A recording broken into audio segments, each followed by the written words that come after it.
if we Indians do, that is what motherland will do. So he's telling all the Indians, if we are bending to the British, we will suffer. So he's addressing motherland here. We should not have the fear of outsiders. We should be that strong that the outsiders cannot create any fear within us. In every line he is addressing motherland, but to whom is he telling? Again it is to the people.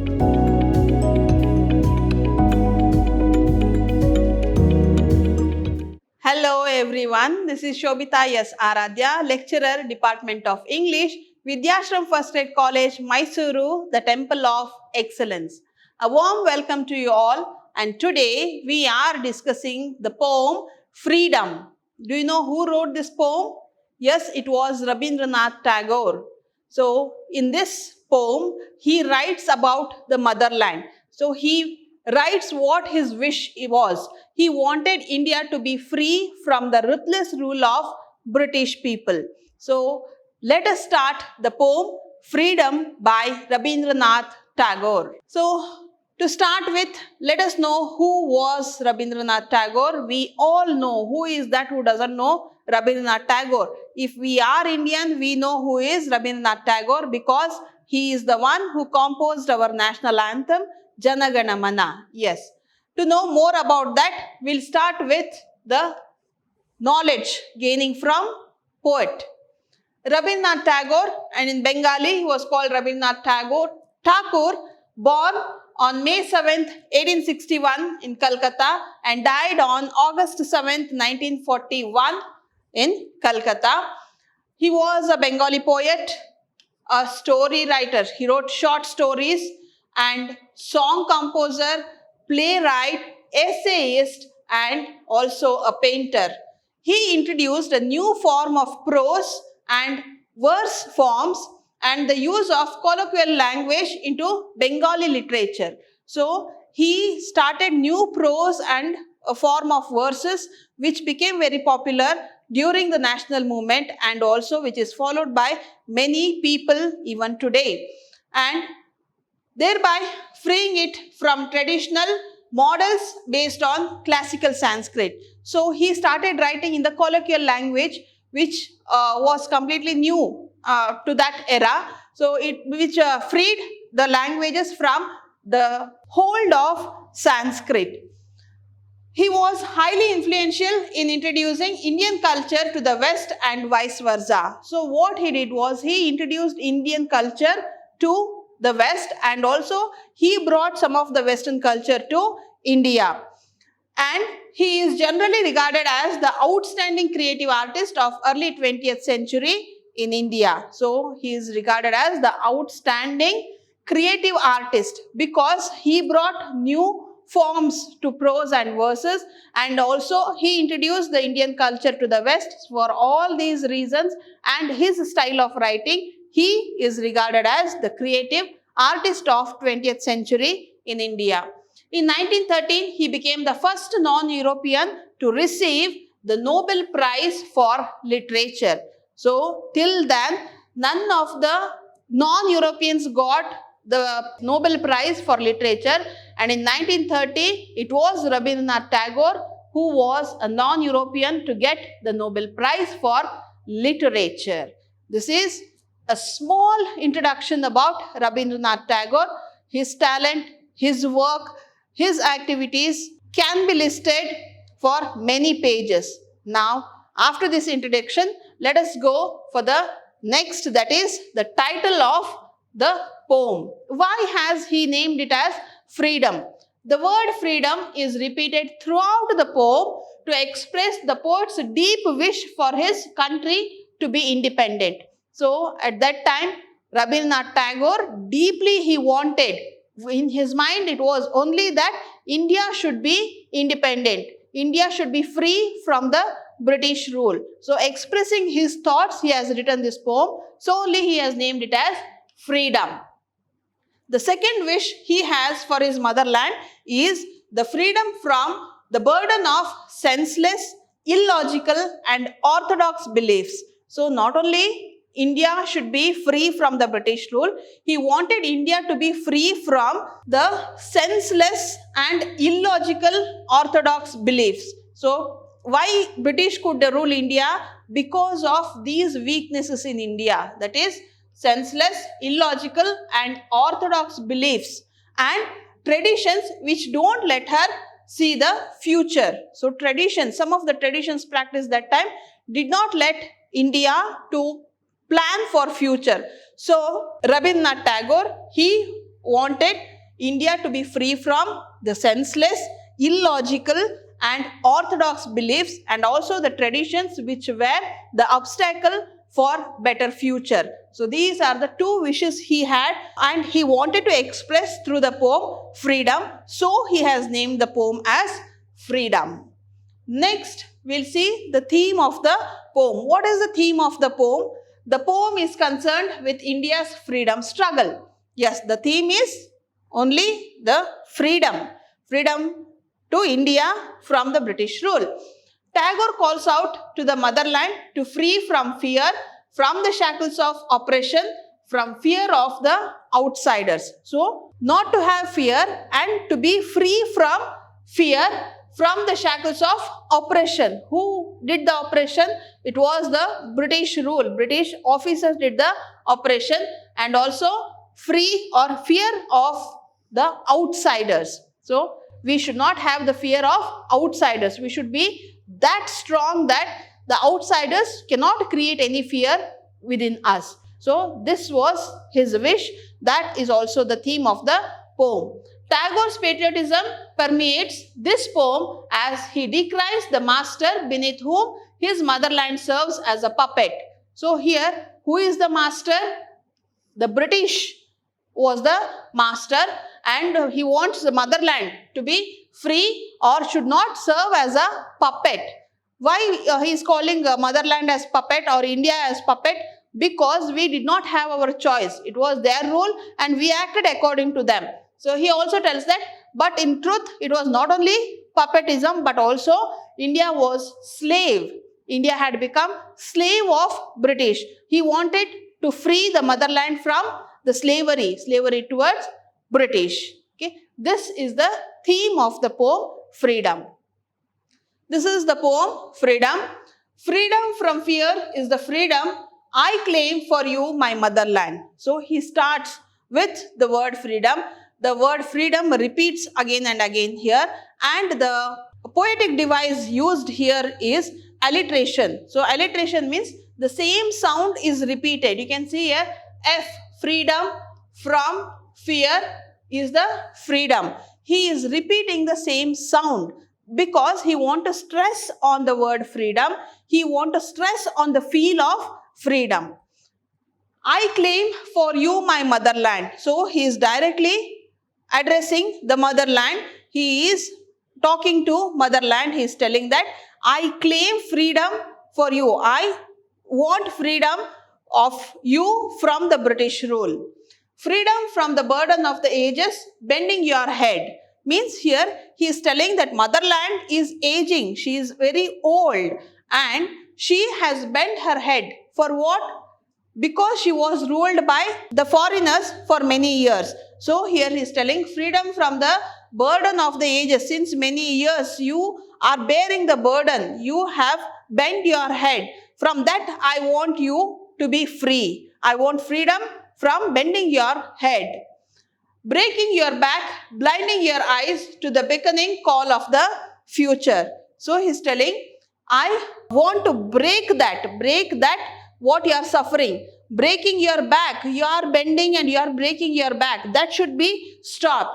And blinding your eyes, you have blinded your eyes for the beckoning call of the future. The future is telling India will have a beautiful future and there will be development, India will grow, but we have closed our eyes. If we Indians do, that is what motherland will do. So, he is telling all the Indians, if we are bending to the British, we will suffer. So, he is addressing motherland here and telling each and every citizen of India that we need to break what they are doing, not our back.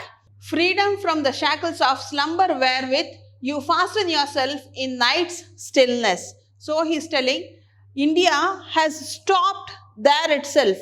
Our country has stopped there itself and it is not going beyond sufferings, the oppressions by the British.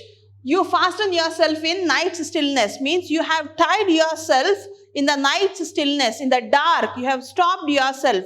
Don't do that. You come forward, see the future. Let us build a beautiful future for the country. He is trying to tell all these in these two lines. Mistrusting the star that speaks of truth's adventurous paths, freedom from the anarchy of destiny. He is telling that mistrusting the star that speaks of truth's adventurous path. So, what is the adventurous path? Walking with the truth is the adventurous path. So, what was the truth at that time? That British were ruling. We should fight against the British and get the freedom to the country. And mistrusting the star. Who is speaking? What is the star telling? That free your country, free your motherland from the British rule. But that words said by the great leaders was not trusted. Nobody believed in them. They all did not want to fight against the British because if they fight, the British oppressed them. So he is trying to tell that in these sentences. Freedom from the anarchy of destiny. So what was the rule? It was not the democracy. It was the rule by the British anarchy. And what was the destiny of the country? Only slavery. Till that it was slavery, and if they did not fight even that time, if they did not free the country, the destiny would be only slavery for future also. So he is telling, whole sails are weakly yielded to the blind uncertain winds, and the helm of a hand ever rigid and cold as death. So he is trying to tell us that whole sails are weakly yielded to the blind uncertain winds. So don't go through the wind blindly. Don't follow what the British are telling, or blindly don't stop your growth. Don't tolerate blindly all the oppressions. You need to fight against it. And the helm to a hand ever rigid and cold as death. Don't hold your hand till death. You charge yourself. You wake up. You fight against the British and free yourself. So he is telling this to motherland. Here in every line he is addressing motherland, but to whom is he telling? Again it is to the people, every citizen of the country.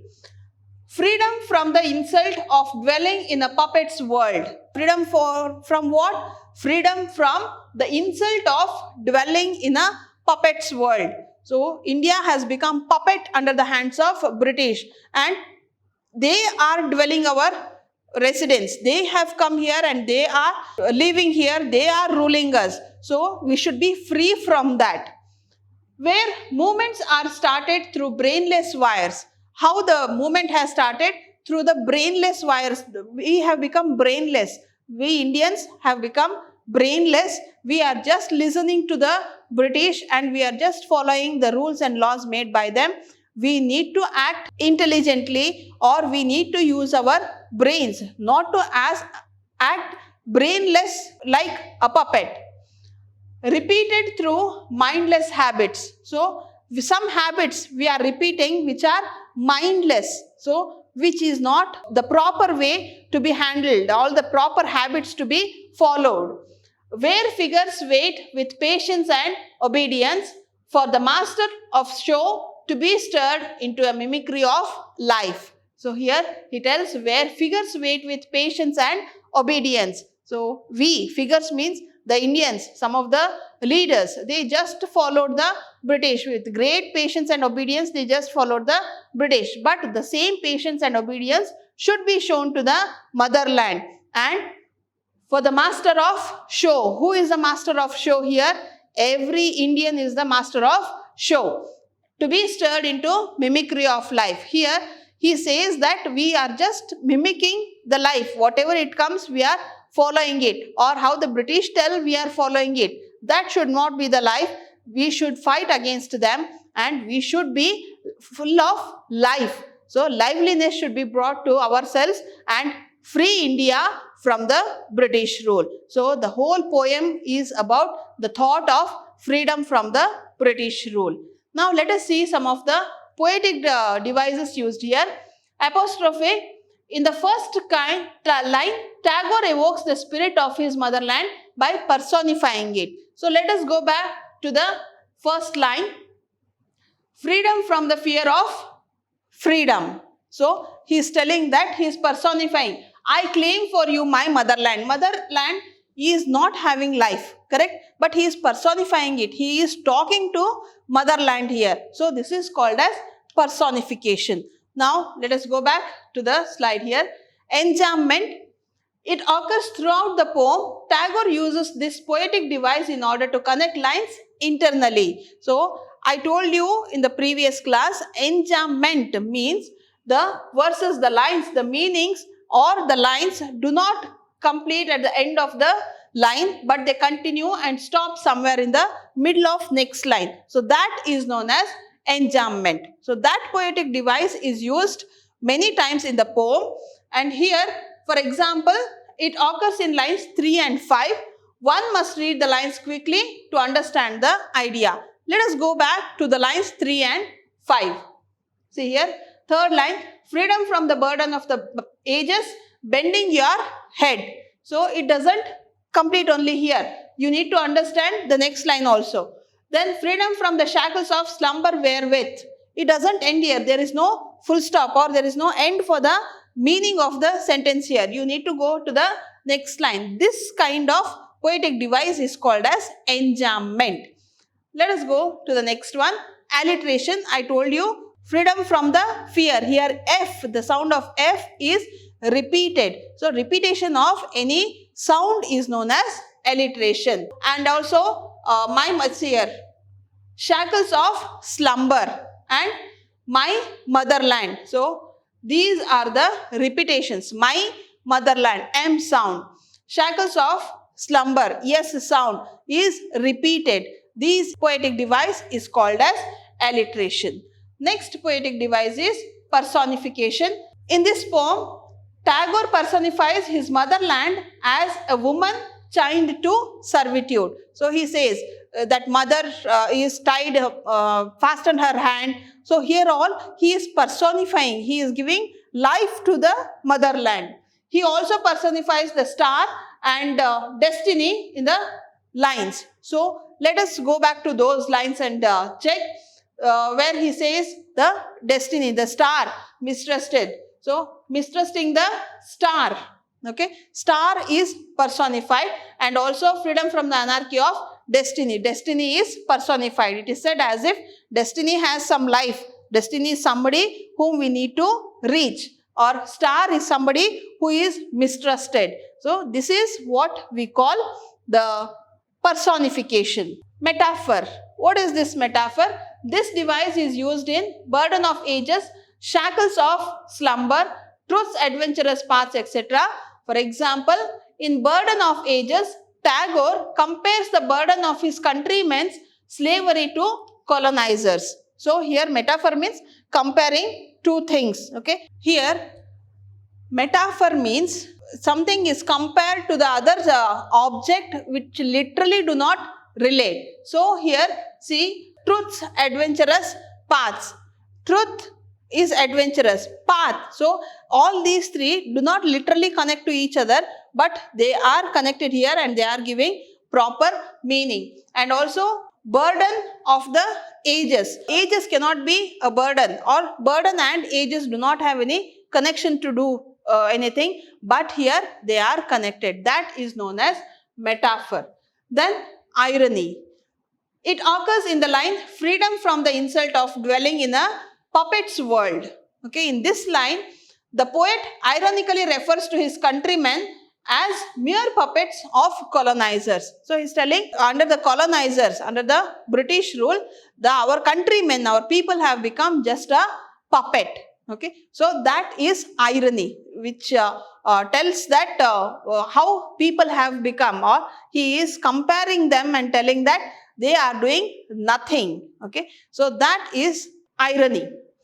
Next, we'll conclude the poem. The poem is concerned with India's freedom struggle. Totally, the poem is about India's freedom struggle. Tagore calls out to the motherland to free from fear, from the shackles of oppression and from fear of outsiders. So, he is giving 3 calls. One is free from fear, not to have fear, and the other one is from the shackles of oppression. The British are oppressing us, that should be fought against, and fear from outsiders. The outsiders are the British. And Tagore's patriotism permeates this poem as he describes the master beneath whom his motherland serves as a puppet, but in reality, it was the slavery. Motherland had become the slave of the British masters. So, this is what he tries to tell through this poem, freedom. So, hope you all have understood the poem and the poetic devices used in this poem. I'll come with a new poem in the next class. Until then, take care and bye-bye. Thank you.